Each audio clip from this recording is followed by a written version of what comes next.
Ibu bapak ingkang kinasih wonten patunggilanipun Gusti, salam tentrem rahayu kangge kita sedaya. Kula Ratih Paramitasari saking GKJ Palian Klasis Gunung Kidul. Kepareng kula maosaken renungan Sabda Winedar dinten Senin 16 Maret 2026 kanthi irah-irahan Gedheng Nyanding.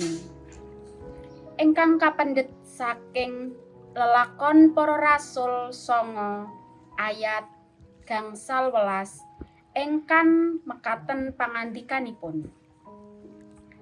Jalaran wong iki piranti pilihaning Sun kanggo martakke asmaning Sun marang bangsa-bangsa liya sarta para raja lan wong-wong Israel.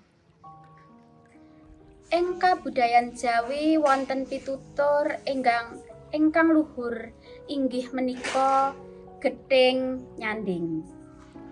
Secara wantah ngemu pangertosan menawi gedheng mangkehipun bakalan nyanding. Perangan menika kaatrepaken ing maneka warni perkawis ing gesang, badhe punika jodho, pademelan punapa dene papan. Contonipun satunggaling pandhita GKJ nalika tasih lare piyambakipun menika ing wancinipun ngibadah mesti keset lan kembo. Wonten mawon ingkang dados pawadanipun menawi dipun kengken ngibadah. Duka menika tasih ngantuk ngleresi wonten kencanan menapa dene tayangan ingkang sae ing televisi. Ananging samangke saben minggu prasasat panjenenganipun malah mimpin pangibadah. Mekaten ugi ingkang kalampahan ing gesangipun Saulus. Sewau manahipun Saulus kebak pangancam lan pangingit-ingit arsa nguya-uya lan mejahi pandherekipun Gusti Yesus. Dilalah pinuju lumampah badhe nganiaya pandherekipun Gusti Yesus. Piyambakipun malah dipun panggihi Gusti Yesus Kristus ingkang wuwuh. Saulus, Saulus, ya gene sira kok nganiaya marang ingsun? Tumunten nalikanipun Ananias kepareng numpangi asta lan nyarasaken Saulus. Saulus banjur mratobat lan kepareng dados utusanipun Gusti.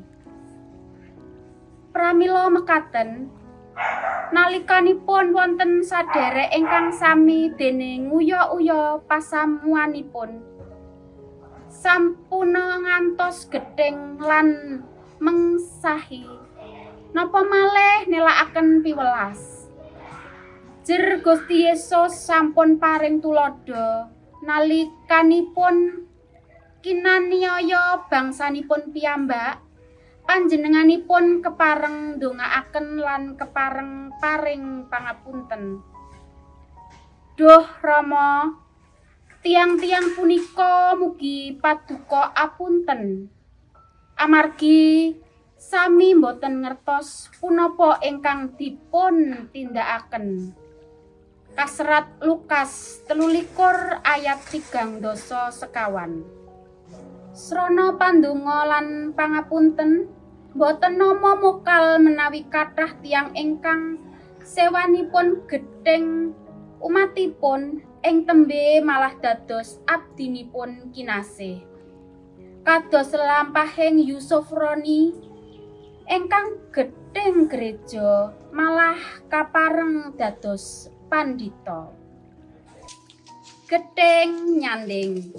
Mekaten renungan dinten menika Gusti berkahi. Amin.